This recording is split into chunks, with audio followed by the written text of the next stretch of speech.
السلام علیکم ورحمۃ اللہ وبرکاتہ۔ الحمد للہ والصلاة والسلام علی رسول اللہ صلی اللہ علیہ وسلم وعلی آلہ وصحبہ اجمعین۔ اعوذ باللہ من الشیطان الرجیم، بسم اللہ الرحمن الرحیم۔ رب اشرح لی صدری ویسر لی امری واحلل عقدۃ من لسانی یفقہوا قولی۔ سید الانبیاء حضرت محمد صلی اللہ علیہ وسلم حضرت اسماعیل بن حضرت ابراہیم کی نسل سے ہیں۔ آپ صلی اللہ علیہ وسلم اللہ کے بندے اور اس کے آخری رسول ہیں۔ آپ صلی اللہ علیہ وسلم کو قیامت تک آنے والی تمام انسانوں کی طرف مبعوث کیا گیا۔ آئیے آج کے لیکچر میں نبی کریم صلی اللہ علیہ وسلم کے ان کی امت پر کون کون سے حقوق ہیں، ان کو قرآن اور حدیث کی روشنی میں جانتے ہیں۔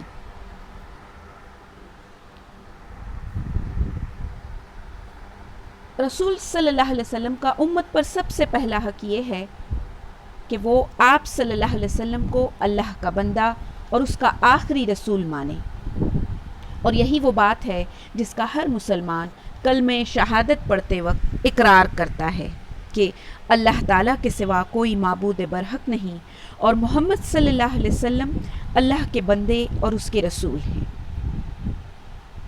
گویا کہ اللہ کے رسول صلی اللہ علیہ وسلم پر ایمان لانا ہے ہم نے، اور وہ ایمان جو ہے وہ کس طرح کا ہوگا؟ یہ جو کلمہ ہم پڑھتے ہیں اس میں ہم کیا اقرار کرتے ہیں؟ سب سے پہلا یہ کہ اللہ تعالیٰ کے سوا کوئی معبود برحق نہیں، اور پھر یہ کہ محمد صلی اللہ علیہ وسلم اللہ کے بندے ہیں اور رسول ہیں۔ اللہ سبحانہ وتعالیٰ سورہ تغابن کی آیت نمبر 8 میں فرماتے ہیں، فَآمِنُوا بِاللَّهِ وَرَسُولِهِ وَالنُّورِ الَّذِي أَنزَلْنَا وَاللَّهُ بِمَا تَعْمَلُونَ خَبِيرٌ۔ اس لیے تم اللہ پر اور اس کے رسول صلی اللہ علیہ وسلم پر ایمان لے آؤ، اور اس نور یعنی قرآن مجید پر بھی ایمان لے آؤ جو ہم نے نازل کیا ہے، اور تم جو کچھ کرتے ہو اللہ اس سے خوب باخبر ہے۔ تو اس آیت سے بھی یہی سمجھ آیا، اور اس طرح کی آیات ہم کو قرآن میں ملتی ہیں کہ جس میں اللہ سبحانہ وتعالیٰ ہم سے کہتے ہیں کہ تم اللہ پر اور اللہ کے ساتھ ساتھ اللہ کے اس رسول پر بھی ایمان لاؤ۔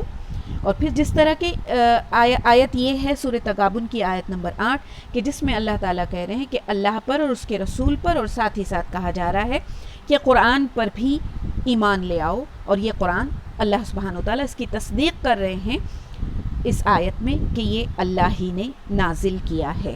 اور اللہ تعالیٰ اس آیت کو یہ کہتے ہوئے ختم کرتے ہیں کہ اور جو کچھ تم کرتے ہو اللہ اس سے خوب باخبر ہے، یعنی تم ایمان لاتے ہو یا نہیں اللہ پر اور اس کے رسول پر اور قرآن پر، یہ اللہ بہتر جانتا ہے۔ اس لیے نبی کریم صلی اللہ علیہ وسلم کی نبوت و رسالت پر ایمان لانا اور آپ جو دین لے کر کے آئے اسے سچے دل سے قبول کرنا ہم سب پر فرض ہوا۔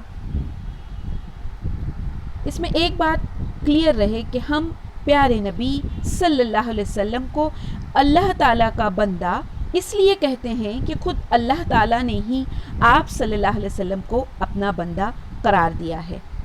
تو یہ بات کلیئر ہو جائے، اور اس کو کلیئر کرنے کے لیے میں سورۃ الاسراء کی آیت نمبر 1 کا ترجمہ بتاتی ہوں، جس میں کہ اللہ تعالیٰ کہتے ہیں، پاک ہے وہ ذات جس نے اپنے بندے کو رات کے کچھ حصے میں مسجد حرام سے مسجد اقصیٰ تک سیر کرائی۔ اس آیت میں اللہ سبحانہ وتعالیٰ اسراء و معراج کے بارے میں بات کرتے ہیں، اور یہاں اسراء کی بات ہو رہی ہے کہ اللہ سبحانہ وتعالیٰ نے اپنے بندے یعنی رسول اللہ صلی اللہ علیہ وسلم کو رات کے کچھ حصے میں مسجد حرام سے مسجد اقصیٰ تک کی سیر کرائی۔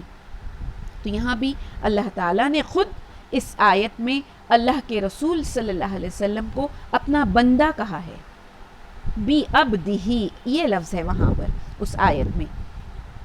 اور خود رسول اکرم صلی اللہ علیہ وسلم کا بھی یہی ارشاد ہے.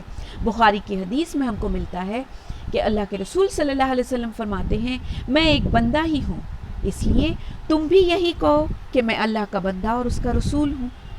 تو یہاں اللہ کے رسول صلی اللہ علیہ وسلم خود بھی ہم کو یہ بتا رہے ہیں کہ تم مجھے اللہ کا بندہ اور اس کا رسول کہو. یعنی کہ ایک بندہ تو ہے اللہ سبحانہ و تعالیٰ کا، لیکن ہماری طرح نارمل نہیں، بلکہ وہ رسول ہے اللہ سبحانہ و تعالیٰ کا. تو ہم کو رسول اللہ صلی اللہ علیہ وسلم کو اس لیول سے جو ہے وہ عزت دینی ہے اور وہ مقام اپنے دل میں رکھنا ہے. دوسرا حق جو امت پر رسول اللہ صلی اللہ علیہ وسلم کا ہے وہ ہے اللہ کے رسول صلی اللہ علیہ وسلم کی تعظیم و توقیر کرنا، ان کی رسپیکٹ کرنا، اور ان کی یہ تعظیم جو ہے وہ دل اور جان سے آپ کا احترام کرتے ہوئے کی جائے. اور اسی لیے آپ صلی اللہ علیہ وسلم کی حیات مبارک میں آپ صلی اللہ علیہ وسلم کو نام کے ساتھ پکارنے یا آپ صلی اللہ علیہ وسلم کی موجودگی میں اونچی آواز میں بات چیت کرنے سے صحابہ کرام کو منع کر دیا گیا تھا، اور انہیں آپ صلی اللہ علیہ وسلم کا احترام کرنے کی سختی سے تلقین کی گئی تھی. جیسا کہ سورہ نور کی آیت نمبر 63 میں اللہ سبحانہ و تعالیٰ کہتے ہیں رسول صلی اللہ علیہ وسلم کو تم اس طرح مت بلاؤ جیسے کہ تم آپس میں ایک دوسرے کو بلاتے ہو. تو اس آیت سے ہم کو کیا پتہ چل رہا ہے کہ جب رسول اکرم صلی اللہ علیہ وسلم حیات تھے، صحابہ اکرام کے ساتھ تھے، تو صحابہ اکرام کو ایک انسٹرکشن اللہ سبحانہ و تعالیٰ کی طرف سے کہ تم رسول صلی اللہ علیہ وسلم کو جیسے کہ آپس میں ایک دوسرے کو بلاتے ہو اس طرح سے مت بلاؤ، بلکہ ان کی رسپیکٹ کرو، عزت کرو. وہیں سورۃ الحجرات کی آیت نمبر 2 میں اللہ سبحانہ و تعالیٰ کہتے ہیں اے ایمان والو، نبی کی آواز سے اپنی آواز اونچی نہ کرو اور ان کے سامنے بلند آواز سے اس طرح بات نہ کرو جس طرح تم آپس میں ایک دوسرے سے بلند آواز سے بات کرتے ہو، ورنہ تمہارے اعمال برباد ہو جائیں گے اور تمہیں اس کا احساس تک نہ ہوگا. دھیان دیں آپ، اس آیت میں اللہ تعالیٰ ایمان والوں کو مخاطب کر کے کہہ رہے ہیں کہ نبی کی آواز سے اپنی آواز اونچی نہ کرو. یعنی جب تم نبی صلی اللہ علیہ وسلم سے بات کر رہے ہو تو اس وقت اپنی آواز کو نبی صلی اللہ علیہ وسلم سے نیچی رکھو اور ان کے سامنے اونچی آواز سے اس طرح بات نہ کرو جس طرح تم آپس میں ایک دوسرے سے اونچی آواز میں بات کرتے ہو. اور اگر تم نے ایسے کیا تو تمہارے اعمال برباد ہو جائیں گے اور تمہیں اس کا احساس بھی نہ ہوگا. یہ آیت جو ہے وہ نازل ہوتی ہے اور اس کے بعد کی بات آپ دیکھیں کہ حضرت ابن زبیر کہتے ہیں کہ اس آیت کے نازل ہونے کے بعد حضرت عمر رضی اللہ نبی کریم صلی اللہ علیہ وسلم سے اس قدر نیچی آواز میں بات کرتے، ڈاؤن ٹون میں بات کرتے کہ آپ صلی اللہ علیہ وسلم کو ان سے دوبارہ پوچھنا پڑتا کہ عمر آپ نے کیا کہا. بخاری میں یہ حدیث ہم کو ملتی ہے. تو آپ دیکھیں کہ صحابہ اکرام کس طرح سے نہ صرف یہ کہ اللہ سبحانہ تعالیٰ کی طرف سے نازل کردہ ہر آیت پر دھیان دیتے تھے بلکہ کس طرح سے اس پر عمل کرتے تھے. تو ہم سبھی کو بھی اسی طرح سے کرنے کی ضرورت ہے. یہ تو ہوا کہ ان صحابہ کرام کے درمیان اللہ کے رسول صلی اللہ علیہ وسلم جب زندہ تھے تو ان کو کیا کرنے کے لیے کہا گیا تھا. اب دیکھیں ہمارے لیے اب کیا ہے. سورۃ الاعراف آیت نمبر 157 کو اگر ہم پڑھتے ہیں تو اس میں اللہ تعالیٰ رسول اکرم صلی اللہ علیہ وسلم کی توقیر و احترام کرنے والوں کو بشارت سناتے ہوئے فرماتے ہیں کہ جو لوگ اس نبی پر ایمان لاتے ہیں اور اس کی تعظیم یعنی کہ عزت کرتے ہیں اور مدد کرتے ہیں اور اس نور کی اتباع کرتے ہیں جو ان پر اتارا گیا یعنی کہ قرآن، تو ایسے لوگ ہی کامیابی پانے والے ہیں. تو یہاں بھی ہم دیکھ رہے ہیں کہ مفلحون ان لوگوں کو کہا جا رہا ہے جو نہ صرف یہ کہ اللہ کے رسول صلی اللہ علیہ وسلم پر ایمان لاتے ہیں بلکہ ان کی عزت، ان کی رسپیکٹ کرتے ہیں، پھر اسی طرح سے ان کی مدد کرتے ہیں. اور پھر چوتھی چیز جو یہاں کہی گئی وہ قرآن کی اتباع یعنی قرآن کو فالو کرنا، یعنی کہ قرآن میں جو انسٹرکشنز اللہ سبحانہ و تعالیٰ نے ہم کو بتائی ہیں ان پر عمل کرنا. تو ان 4 باتوں پر عمل کرنے والا. اس سورۃ الاعراف کی آیت نمبر 157 کے حساب سے اللہ تعالیٰ نے اس سے کیا کہا کہ وہ کون ہے؟ ایسے لوگ مفلحون ہیں، فلاح پانے والے. اسی طرح سے سورۃ الفتح آیت نمبر 8 اور 9 میں اللہ سبحانہ وتعالیٰ کہتے ہیں یقیناً ہم نے تجھے گواہی دینے والا، یعنی اللہ کے رسول صلی اللہ علیہ وسلم کو گواہی دینے والا، خوشخبری سنانے والا اور ڈرانے والا بنا کر بھیجا ہے تاکہ اے مسلمانوں تم اللہ اور اس کے رسول پر ایمان لاؤ، اس کی مدد کرو اور اس کا ادب کرو، اور صبح و شام اس اللہ کی تسبیح بیان کرو.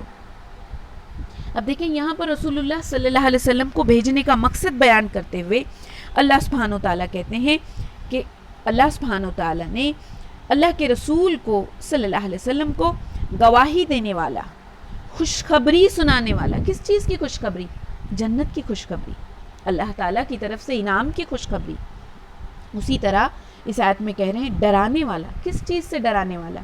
جہنم سے ڈرانے والا، اللہ کی نافرمانی کرنے پر آنے والے عذاب سے ڈرانے والا بنا کر بھیجا ہے تاکہ اے مسلمانوں تم اللہ اور اس کے رسول پر ایمان لاؤ. اور مقصد کیا بتایا جا رہا ہے کہ یہ سب اللہ کے رسول صلی اللہ علیہ وسلم کو گواہی دینے والا، خوشخبری سنانے والا اور ڈرانے والا بنا کر بھیجنے کا مقصد کیا ہے کہ اے مسلمانوں تم اللہ اور اس کے رسول پر ایمان لاؤ. پھر اسی طرح اللہ کے رسول صلی اللہ علیہ وسلم کی مدد کرو. اور پھر اگلی چیز کہی گئی کہ اللہ کے رسول صلی اللہ علیہ وسلم کا ادب کرو. اور پھر آخر میں اللہ تعالیٰ نے اس آیت میں کہا اور صبح و شام اللہ کی تسبیح بیان کرو. تو یہ آیت بھی ہم کو اللہ کے رسول صلی اللہ علیہ وسلم کی عزت، ان کی رسپیکٹ کرنے کے بارے میں بتاتی ہے. اسی ٹاپک کی مناسبت سے یہ بات بھی ہم اچھی طرح ذہن نشین کر لیں کہ اللہ کے رسول صلی اللہ علیہ وسلم کی تعظیم اللہ تعالیٰ اور اس کے رسول صلی اللہ علیہ وسلم نے جو لمٹس بتائی ہیں ان لمٹس کو کراس کرتے ہوئے نہ کی جائے، کیونکہ یہ لمٹس جو ہے ان کے اندر رہتے ہوئے آپ صلی اللہ علیہ وسلم کی تعظیم کرنا صحیح ہے، بلکہ ایمان کا حصہ ہوگی. لیکن اس کو اگر ہم کراس کر لیں تو پھر یہ درست نہیں ہوگا. بخاری کی ایک حدیث ہم کو اس بارے میں بتاتی ہے کہ اللہ کے رسول صلی اللہ علیہ وسلم کا ارشاد گرامی ہے کہ میری تعریف و تعظیم میں حد سے تجاوز نہ کرنا. یعنی اللہ کے رسول صلی اللہ علیہ وسلم کی تعریف میں اور ان کی رسپیکٹ میں لمٹس جو ہم کو بتائی گئی ہیں ان لمٹس کو کراس نہیں کرنا ہے. جیسے کہ اسی حدیث میں آگے آ رہا ہے جیسا کہ نصارہ نے عیسیٰ بن مریم کی تعریف و تعظیم میں حد سے تجاوز کیا، یعنی جیسے کہ کرسچنز نے عیسیٰ علیہ السلام کی تعریف میں اور ان کی رسپیکٹ میں لمٹس کو کراس کر دیں جو ان کو بتائی گئی تھیں. پھر اللہ کے رسول صلی اللہ علیہ وسلم اسی بخاری کی حدیث میں کہتے ہیں میں تو محض ایک بندہ ہوں. میں کون ہوں؟ اللہ کے رسول صلی اللہ علیہ وسلم خود کہہ رہے ہیں کہ میں ایک بندہ ہوں، اس لیے تم مجھے اللہ کا بندہ اور اس کا رسول ہی کہو. یعنی ایک نارمل بندہ نہیں، بلکہ اس سے آگے یہاں اس حدیث میں بھی ہم کو بتایا جا رہا ہے کہ اللہ کا بندہ بھی ہوں اور ساتھ ہی ساتھ میں اللہ کا رسول بھی ہوں. تو اس حدیث سے ہم کو یہ معلوم ہوا کہ ہم کو اللہ کے رسول صلی اللہ علیہ وسلم کی تعریف بھی کرنی ہے، ان کی تعظیم یعنی ان کی رسپیکٹ بھی کرنی ہے، لیکن جو لمٹس ہم کو بتائی گئی ہیں ان لمٹس کو کراس نہیں کرنا ہے. اور ایگزامپل یہاں پر جو ہے وہ کرسچنز کا اللہ کے رسول صلی اللہ علیہ وسلم نے ہم کو بتاتے ہوئے سمجھایا ہے. تیسرے حق کی طرف پڑھیں گے ہم آگے، اور رسول اکرم صلی اللہ علیہ وسلم کا تیسرا حق جو ہم پر ہے وہ ہے کہ اللہ تعالیٰ کے بعد سب سے زیادہ محبت ہم نے جو کرنی ہے وہ اللہ کے رسول صلی اللہ علیہ وسلم سے کرنی ہے. اور اس طرح کی جائے کہ اس جیسی محبت اللہ تعالیٰ کی مخلوق میں کسی اور کے ساتھ ہم کو نہ ہو. یعنی سب سے زیادہ محبت ہم کو اللہ تعالیٰ سے ہو، جیسا کہ ہم کو حکم ہوا سورۃ البقرہ میں. پھر اس کے بعد اگر ہم کو کسی سے محبت ہو تو وہ اللہ کے رسول صلی اللہ علیہ وسلم سے ہو. یعنی ہمارے پیرنٹس، ہمارے اسپاؤس، ہمارے بچے، یہ سب اس کے بعد آئیں گے. ان سب سے زیادہ محبت ہم کو اللہ کے رسول صلی اللہ علیہ وسلم سے. اور وہ محبت بھی ایسی ہو کہ اللہ کی مخلوق میں کسی سے بھی ہم کو ویسی محبت نہ ہو جیسی محبت ہم کو اللہ کے رسول صلی اللہ علیہ وسلم سے ہو۔ پیارے نبی محمد صلی اللہ علیہ وسلم سے اپنے اہل و عیال یعنی اپنے ریلیٹیوز، اپنے والدین، اپنے پیرنٹس سے اور دیگر تمام لوگوں سے زیادہ محبت کرنی ہے ہم نے، جیسے کہ حضرت انس رضی اللہ بیان کرتے ہیں، رسول اکرم صلی اللہ علیہ وسلم نے ارشاد فرمایا، بخاری اور مسلم دونوں کتابوں میں ہم کو یہ حدیث ملتی ہے، تم میں سے کوئی شخص مومن نہیں ہو سکتا یہاں تک کہ وہ اپنی اولاد، اپنے والد اور دیگر تمام لوگوں کی نسبت مجھ سے زیادہ محبت کرے۔ آپ بتائیں کہ یہ حدیث کتنا پیارا جو ہے ایک سبق ہم کو دے رہی ہے کہ تم میں سے کوئی شخص مومن نہیں ہو سکتا یہاں تک کہ وہ اپنی اولاد، حالانکہ ہم انسانوں کو ہماری اولاد سے بہت محبت ہوتی ہے، لیکن یہاں بتایا جا رہا ہے کہ ہم مومن ہی نہیں ہو سکتے اگر ہم کو ہماری اولاد سے بھی زیادہ، ہمارے پیرنٹس سے بھی زیادہ اور دوسرے تمام لوگوں سے زیادہ جب تک کہ اللہ کے رسول صلی اللہ علیہ وسلم سے محبت نہ ہو۔ وہیں ایک اور حدیث ہم کو ملتی ہے جہاں یہاں تک کہ ہم کو دیکھنے کو ملتا ہے کہ رسول اکرم صلی اللہ علیہ وسلم کے ساتھ ہمیں اپنی جان سے بھی زیادہ محبت کرنا ضروری ہے۔ عبداللہ بن ہشام رضی اللہ فرماتے ہیں کہ ہم رسول اکرم صلی اللہ علیہ وسلم کے ساتھ تھے، آپ صلی اللہ علیہ وسلم نے حضرت عمر رضی اللہ کا ہاتھ پکڑا ہوا تھا، اسی دوران حضرت عمر رضی اللہ نے کہا، اے اللہ کے رسول صلی اللہ علیہ وسلم، آپ مجھے دنیا کی ہر چیز سے زیادہ محبوب ہیں، ہاں البتہ میری جان سے زیادہ محبوب نہیں۔ تو آپ دیکھیں کہ عبداللہ رضی اللہ ایک واقعے کا ذکر کر رہے ہیں کہ ہم سب اللہ کے رسول صلی اللہ علیہ وسلم کے ساتھ تھے، اور اسی وقت وہ کیا دیکھتے ہیں کہ حضرت عمر رضی اللہ کا ہاتھ پکڑے ہوئے اللہ کے رسول صلی اللہ علیہ وسلم ہیں، اور اسی درمیان میں حضرت عمر رضی اللہ کے رسول صلی اللہ علیہ وسلم سے فرماتے ہیں کہ اے اللہ کے رسول، آپ مجھے دنیا کی ہر چیز سے زیادہ محبوب ہیں۔ کتنی پیاری چیز فرما رہے ہیں کہ اے اللہ کے رسول، حضرت عمر جو ہے وہ اپنی محبت کا اظہار کر رہے ہیں کہ اے اللہ کے رسول صلی اللہ علیہ وسلم، آپ مجھے سب سے زیادہ محبوب ہیں، یعنی میں آپ سے سب سے زیادہ محبت کرتا ہوں۔ لیکن سچی بات آگے بتاتے ہوئے کیا کہتے ہیں، ہاں البتہ میری جان سے زیادہ محبوب نہیں، یعنی میرے اپنے آپ سے زیادہ آپ مجھے محبوب نہیں ہیں۔ تب رسول اکرم صلی اللہ علیہ وسلم ارشاد فرماتے ہیں، نہیں، اس ذات کی قسم جس کے ہاتھ میں میری جان ہے، یہاں تک کہ میں تمہیں تمہاری جان سے بھی زیادہ محبوب ہو جاؤں۔ یہ سننا تھا کہ حضرت عمر رضی اللہ کہتے ہیں، اب اللہ کی قسم آپ مجھے میری جان سے بھی زیادہ محبوب ہیں، یعنی پھر پلٹ کر کے یہ کہتے ہیں کہ اب ایسا ہو گیا اے اللہ کے رسول صلی اللہ علیہ وسلم، جب اللہ کے رسول صلی اللہ علیہ وسلم کا وہ فرمان سنتے ہیں نا کہ نہیں، اس ذات کی قسم جس کے ہاتھ میں میری جان ہے، یہاں تک کہ میں تمہیں تمہاری اپنی جان سے بھی زیادہ محبوب نہ ہو جاؤں۔ تو آپ دیکھیں اللہ کے رسول صلی اللہ علیہ وسلم کو فالو کرنے کا انداز، ان کی ہر بات ماننے کا انداز صحابہ کرام میں، یہاں ہم دیکھ رہے ہیں حضرت عمر میں کہ فوراً پھر کیا کہتے ہیں، اے اللہ کے رسول، اب اللہ کی قسم آپ مجھے میری جان سے بھی زیادہ محبوب ہیں۔ تو اللہ کے رسول صلی اللہ علیہ وسلم جواب دیتے ہیں، اے عمر، اب بات بنی ہے۔ تو یہ پیاری سی حدیث ہم کو یہ بتاتی ہے کہ ہم کو اللہ کے رسول صلی اللہ علیہ وسلم سے محبت کرنی ہے سبھی مخلوق سے زیادہ، اور یہاں تک کہ وہ محبت ایسی ہو کہ جیسی محبت ہم اللہ کی مخلوق میں سے کسی سے بھی نہ کرتے ہوں، بلکہ رسول اللہ صلی اللہ علیہ وسلم کے ساتھ اپنی جان سے بھی زیادہ محبت کرنا ہمارے لیے ضروری ہے۔ اچھا، یہ محبت جو ہے، ٹھیک ہے، ہم صرف زبانی اقرار کر لیں گے کیا کہ اللہ کے رسول صلی اللہ علیہ وسلم سے ہاں مجھے محبت ہے بس اور ہو جائے گا؟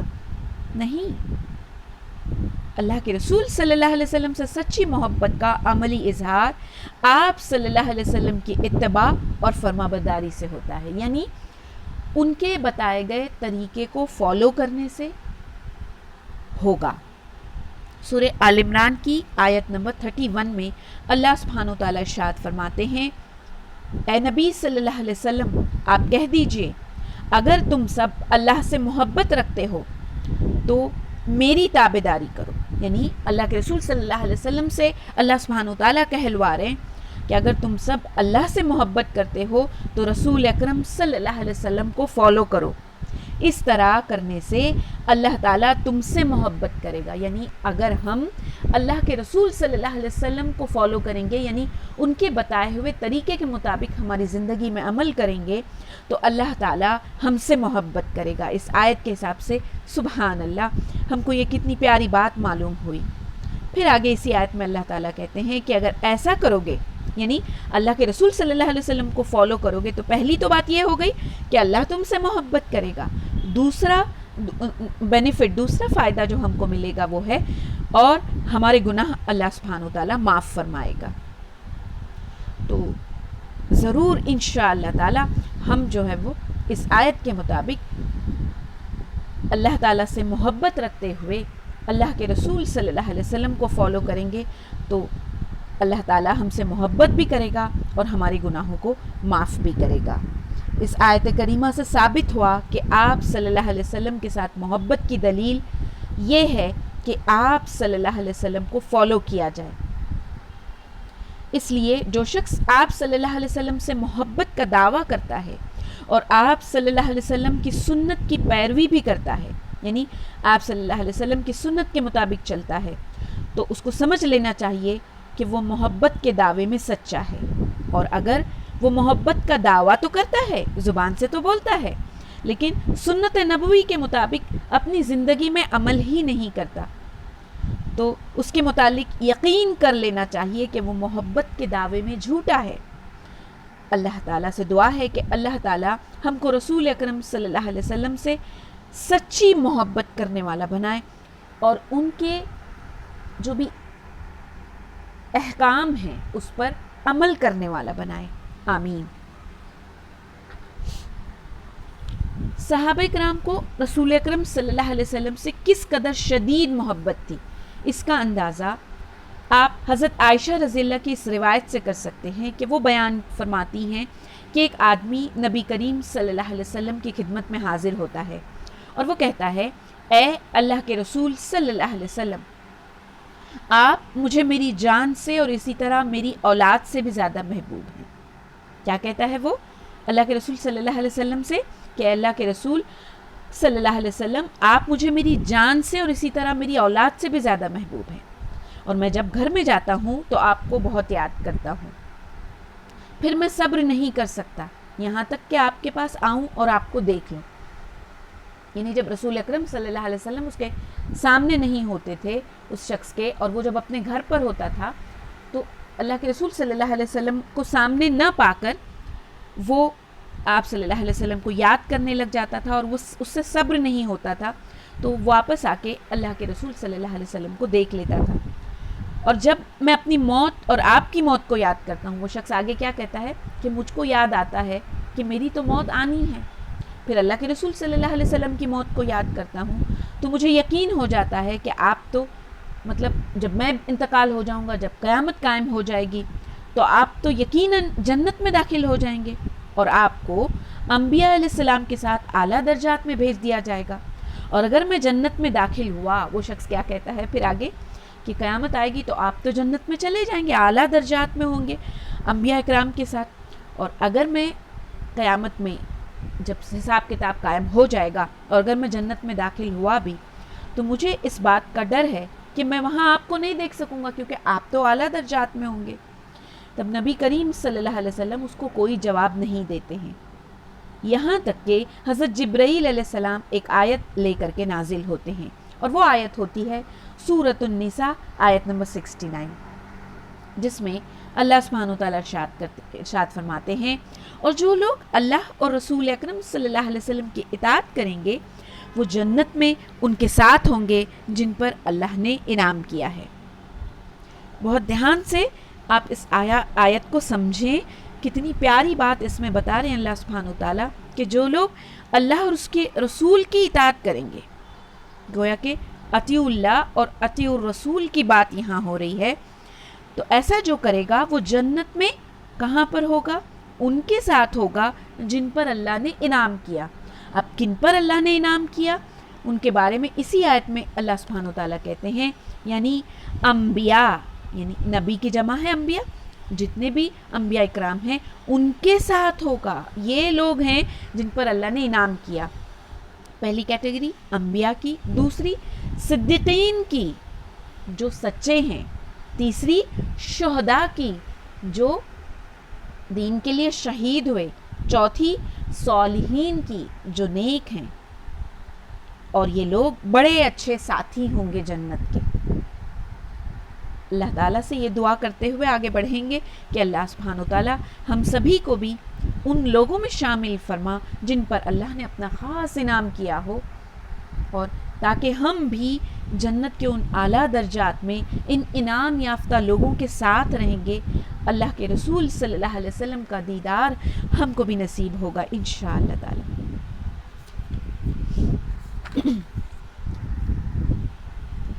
امت پر آپ صلی اللہ علیہ وسلم کا چوتھا حق یہ ہے کہ آپ صلی اللہ علیہ وسلم کو بہترین نمونہ یعنی اسوہ حسنہ تصور کرتے ہوئے تمام اقوال و افعال، یعنی ہم جو بھی باتیں کرتے ہیں اور جو بھی عمل کرتے ہیں اور زندگی کے ہر شعبے میں، یعنی لائف کے ہر ڈپارٹمنٹ میں آپ صلی اللہ علیہ وسلم کو فالو کرنا ہوگا ہم لوگوں کو. اللہ سبحانہ وتعالیٰ نے ارشاد فرمایا سورۃ الاحزاب آیت نمبر 21 میں، یقیناً تمہارے لیے رسول اللہ صلی اللہ علیہ وسلم میں عمدہ نمونہ موجود ہے، اسوہ حسنہ ہیں. اللہ کے رسول ہمارے لیے آئیڈیل ایگزامپل ہیں، ہر اس شخص کے لیے جو اللہ تعالیٰ کی اور قیامت کے دن کی امید رکھتا ہو اور کثرت سے اللہ کا ذکر کرتا ہو. دیکھیں کہ اس آیت میں پہلی چیز تو یہ بتائی گئی کہ یقیناً اس میں کوئی شک ہی نہیں، تمہارے لیے رسول اکرم صلی اللہ علیہ وسلم میں عمدہ نمونہ موجود ہے، وہ آئیڈیل ایگزامپل موجود ہے، وہ اسوہ حسنہ موجود ہے. اور وہ کس کے لیے ہے؟ ہر اس شخص کے لیے جو اللہ تعالیٰ کی اور قیامت کے دن کی امید رکھتا ہو اور کثرت سے اللہ کا ذکر کرتا ہو. تو اس آیت سے معلوم ہوا کہ نمونہ رسول یعنی اسوہ حسنہ کو، اس آئیڈیل ایگزامپل جو اللہ کے رسول صلی اللہ علیہ وسلم کا ہے، اس کو وہی شخص اپنائے گا جس میں یہ دو اوصاف ہوں گے، یہ دو کوالٹیز ہوں گی. ایک یہ کہ وہ روز قیامت اللہ تعالیٰ کی ملاقات پر یقین رکھتا ہو، اور دوسرا یہ کہ وہ کثرت سے اللہ کا ذکر کرتا ہو. تو سب سے پہلے تو ہم کو محنت کرنی ہوگی اپنے آپ پر کہ مجھے دل سے یہ یقین کرنا ہے کہ قیامت کے دن اللہ سے ملاقات ہوگی. کیونکہ یاد رہے، اگر ہمارے دل میں یہ یقین نہیں ہوگا کہ اللہ تعالیٰ سے ملاقات ہونی ہے، تو پھر کبھی بھی ہم نیک اعمال کی طرف نہیں دوڑیں گے. ہر اس شخص کو جس کو یقین ہوگا کہ مجھے اللہ کے سامنے پیش ہونا ہے، تو وہ ضرور یہ کوشش کرے گا کہ میرے نیک اعمال ہر لمحہ بڑھتے رہیں. وہ آئیڈیاز، وہ راستے ڈھونڈے گا کہ جس کے ذریعے وہ اپنے نیک اعمال کو کیسے بڑھائے، اس کی فکر میں وہ لگا رہے گا. اسی طرح سے دوسری فکر اس کو یہ ہو جائے گی جب وہ اس بات پر یقین کرے گا کہ اللہ تعالیٰ سے ملاقات ہونی ہے میری، وہ دوسری فکر اس کی یہ ہوگی کہ میں بری عادتوں سے، برے اعمال سے دور رہوں اور ان سے میں کیسے بچوں، اس کی وہ ہمیشہ کوشش کرتا رہے گا. تو سب سے پہلے یہ چیز ہم کو اپنے اندر جو ہے وہ لانی ہوگی. دوسرا یہ کہ کثرت سے ہم نے اللہ کا ذکر کرنا ہے. اس آیت کے مطابق جو ہم کو پتہ چل رہا ہے کہ اسوہ حسنہ کو وہی اپنا سکتا ہے جو ان دونوں باتوں پر عمل کرے گا. اور یہ دونوں باتیں جو ہیں جن سے آج بہت سارے مسلمان محروم ہیں، اس لیے ان کے دلوں میں اسوہ رسول کی اہمیت ہی نہیں رہی. آپ دیکھیں کہ ربیع الاول کا مہینہ آ جاتا ہے، کچھ ریچولز کے علاوہ ہم کو کچھ بھی دکھائی نہیں دیتا. ہونا تو یہ چاہیے تھا کہ ہم یہ جانیں کہ اس عظیم الشان نبی صلی اللہ علیہ وسلم کے بارے میں ہم ہر ڈیٹیل کو جانیں، باریک سے باریک، ان کی سیرت کے بارے میں، ان کے اخلاق کے بارے میں، پھر اسی طریقے سے اس رسول صلی اللہ علیہ وسلم کو، جن کو کہ ہماری طرف اللہ تعالیٰ نے بھیجا ہے، ان پر ہمارے کیا حقوق ہیں، ہم کو کیا ادا کرنا ہے. کیونکہ اگر یہ حقوق ادا کر کے نہیں جائیں گے تو قیامت کے دن تو پکڑ ہوگی نا. اگر اس بات کو ہم سمجھتے ہیں تو ان حقوق کا نہ صرف جاننا بلکہ پریکٹیکلی ان کو کرنا ہمارے لیے ضروری ہے. اور آج یہی ہو گیا ہے کہ ہم ان حقوق کو جان نہیں رہے ہیں، اس لیے ہمارے دلوں میں اسوہ رسول کی اہمیت باقی نہیں رہی.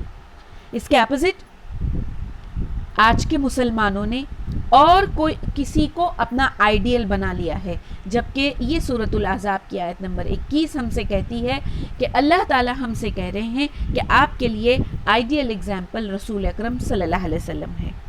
تو یہ کیسے پاسبل ہو سکتا ہے ہمارے لیے کہ اللہ کے رسول صلی اللہ علیہ وسلم کو چھوڑ کر کے کوئی اور ہمارے لیے آئیڈیل شخصیت ہو، آئیڈیل پرسنالٹی ہو؟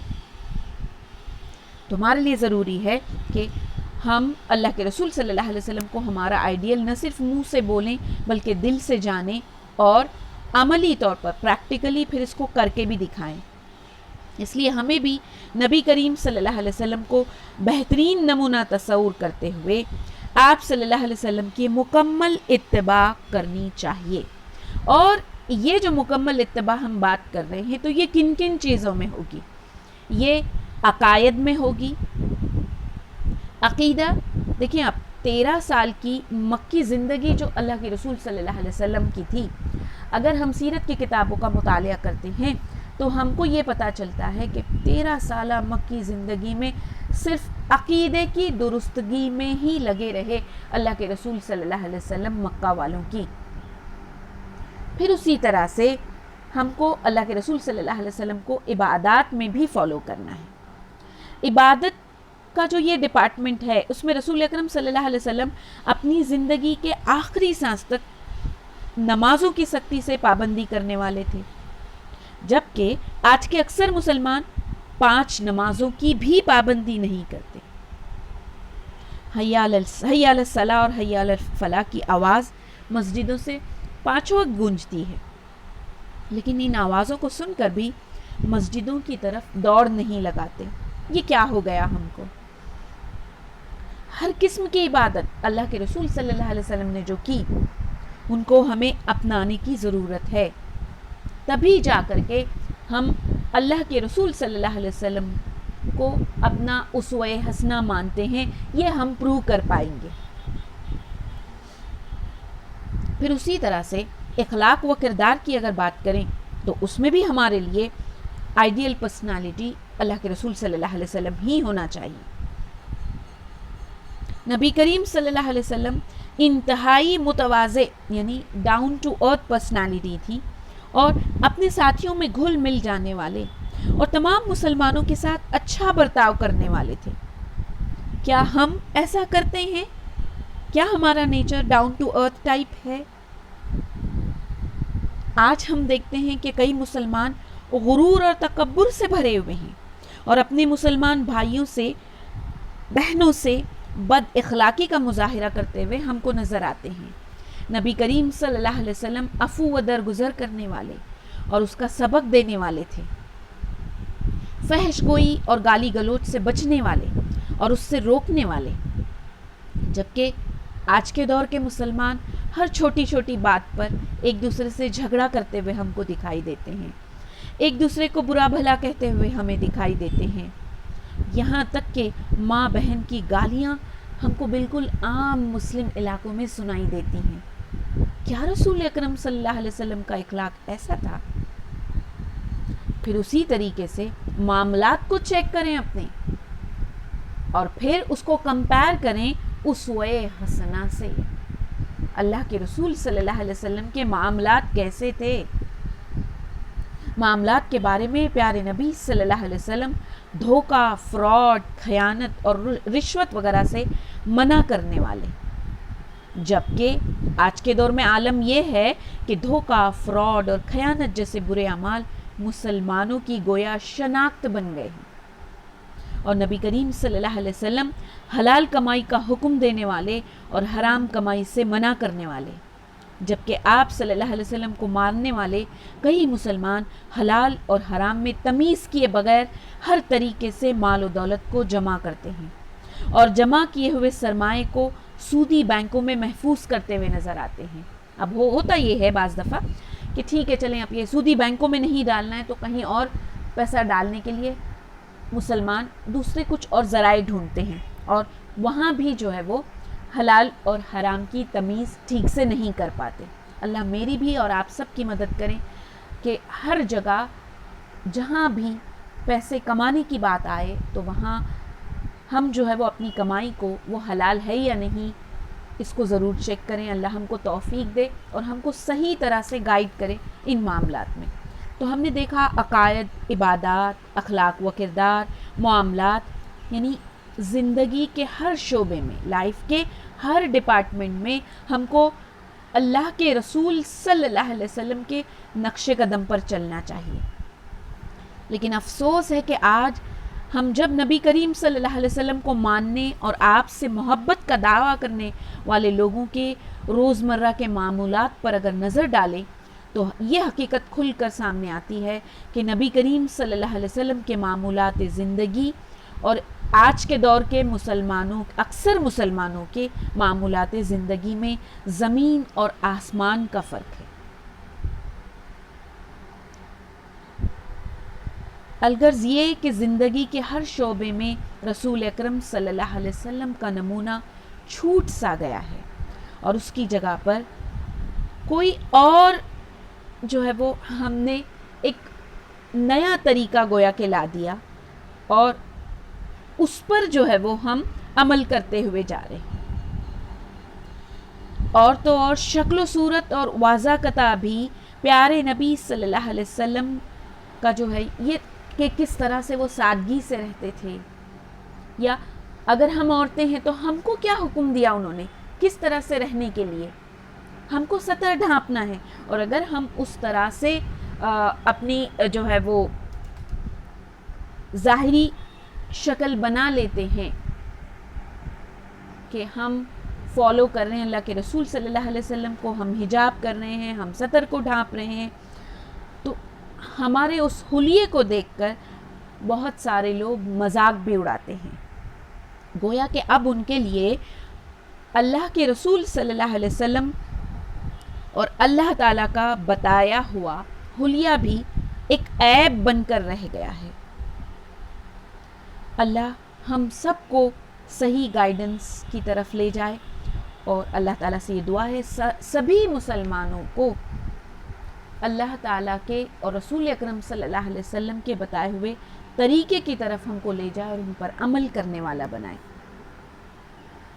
رسول اکرم صلی اللہ علیہ وسلم کا 5واں حق یہ ہے کہ آپ صلی اللہ علیہ وسلم کی اطاعت کی جائے اور آپ صلی اللہ علیہ وسلم کی نافرمانی نہ کی جائے، کیونکہ آپ صلی اللہ علیہ وسلم کی اطاعت اللہ کی اطاعت ہے اور آپ صلی اللہ علیہ وسلم کی نافرمانی اللہ کی نافرمانی ہے۔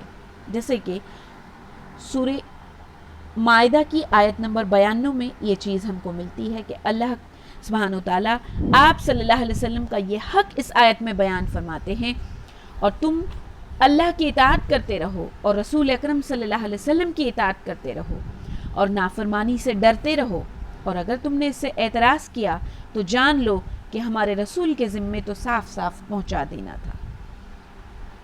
پھر اسی طرح سورہ نساء کی آیت نمبر 80 میں بھی جو ہے وہ یہی چیز بتائی گئی، جو رسول کی اطاعت کرتا ہے اس نے گویا اللہ کی اطاعت کی۔ تو اس آیت کریمہ میں اللہ تعالیٰ نے رسول اکرم صلی اللہ علیہ وسلم کی اطاعت کو اپنی اطاعت قرار دیا ہے۔ تو بہت زیادہ ضروری ہوا پھر ہم کو کہ ہم اطیع اللہ کے ساتھ ساتھ اطیع الرسول پر جو ہے وہ دھیان دیں۔ اللہ تعالیٰ نے بندوں کو جہاں اپنی اطاعت کا حکم دیا وہیں رسول اکرم صلی اللہ علیہ وسلم کی اطاعت کا بھی حکم دیا ہے، جیسے کہ سورہ محمد آیت نمبر 33 ارشاد باری تعالیٰ ہے، اے ایمان والوں اللہ کی اطاعت کرو اور رسول اکرم صلی اللہ علیہ وسلم کا کہا مانو اور اپنے اعمال کو غارت نہ کرو، یعنی اللہ کی اطاعت اور رسول اکرم صلی اللہ علیہ وسلم کی اطاعت، یہ اگر نہیں کریں گے تو گویا اپنے اعمال کو غارت کرنا. یہاں اللہ سبحانہ وتعالیٰ نے بتایا ہے، کتنی بڑی وارننگ ہے. آپ سمجھیں اس آیت میں کتنی ہی آیات جس میں اللہ سبحانہ وتعالیٰ اطیعوا اللہ و اطیعوا الرسول کی بات کرتے ہیں، اور اس آیت میں تو اللہ تعالیٰ نے یہ تک کہہ دیا کہ اگر اطیعوا اللہ و اطیعوا الرسول نہ کیا جائے تو گویا کہ وَلَا تُبْطِلُوا أَعْمَالَكُمْ، اپنے اعمال کو غارت کرنا ہو جائے گا. یہ وہیں سورۃ الحشر کی آیت نمبر 7 میں بتایا گیا، اور جو کچھ تمہیں رسول دیں وہ لے لو، اور جس سے روک لیں اس سے رک جاؤ. یہ آیت اس بات کی دلیل ہے کہ رسول اکرم صلی اللہ علیہ وسلم کا فرمان شرعی حجت اور واجب الاتباع ہے. اس میں کہا گیا، اس آیت میں جو کچھ تم کو دے رہے ہیں وہ لے لو، یعنی جس پر بھی عمل کرنے کے لیے کہا گیا، جس کو فالو کرنے کے لیے کہا گیا اس کو کرنا ہے، اور جس سے رکنے کے لیے کہا گیا جن بھی چیزوں سے ان سے رک جاؤ. یہاں ایسا نہیں کہا گیا اپنی پسند کا لے لو، جو نہ پسند آئے اس کو چھوڑ دو. قرآن میں کہا گیا روزہ رکھو تو ہم روزہ رکھ لیتے ہیں.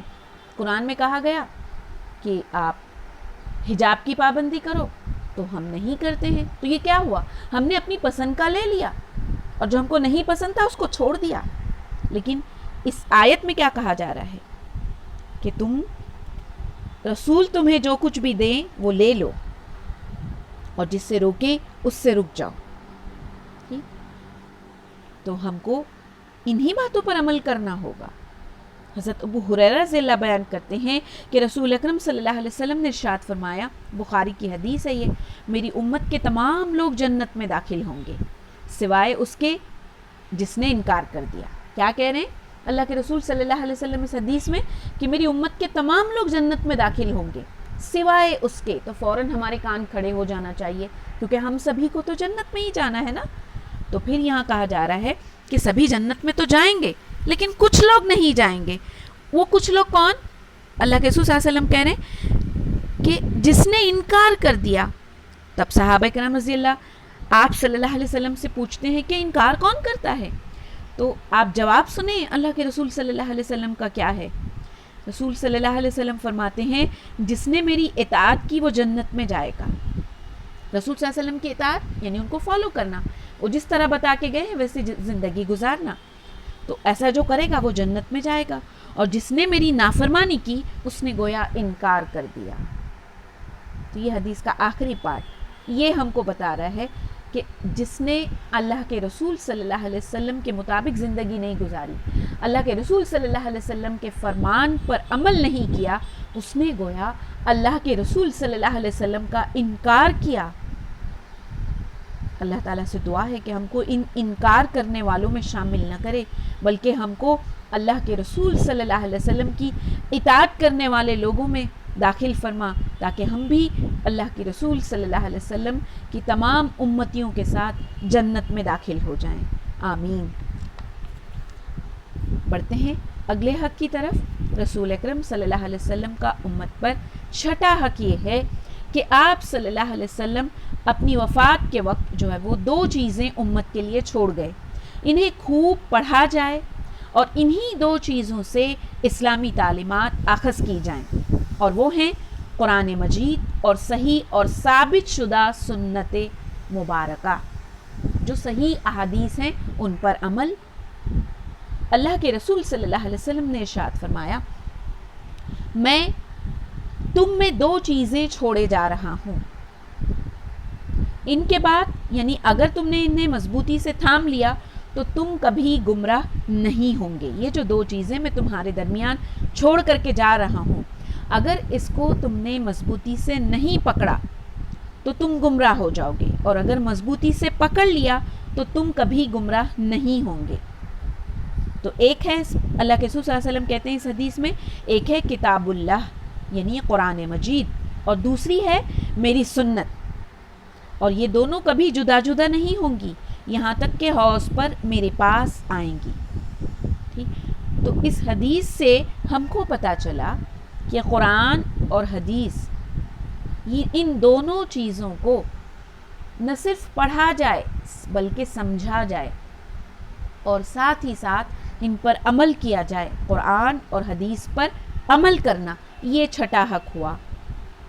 اس لیے ہر عام و خاص پر واجب ہے کہ وہ دین کے احکام براہ راست قرآن مجید اور احادیث نبویہ سے حاصل کریں. یوں وہ گمراہی سے بچ جائے گا اور صراط مستقیم پر چلتا رہے گا انشاءاللہ. امت پر نبی کریم صلی اللہ علیہ وسلم کا 7واں حق یہ ہے کہ آپ صلی اللہ علیہ وسلم پر زیادہ سے زیادہ درود پڑھا جائے. فرمان الہی ہے سورۃ الاحزاب آیت نمبر 56. بے شک اللہ تعالیٰ فرشتوں کے سامنے نبی کی تعریف کرتا ہے اور اس کے فرشتے اس نبی پر درود بھیجتے ہیں. اے ایمان والوں تم بھی ان پر درود بھیجو اور خوب سلام بھی بھیجتے رہا کرو. ٹھیک، تو یہ آیت ہے جو ہم کو بتاتی ہے کہ اللہ کے رسول صلی اللہ علیہ وسلم پر فرشتے بھی درود بھیجتے ہیں اور اے ایمان والو تم بھی ان پر درود بھیجو.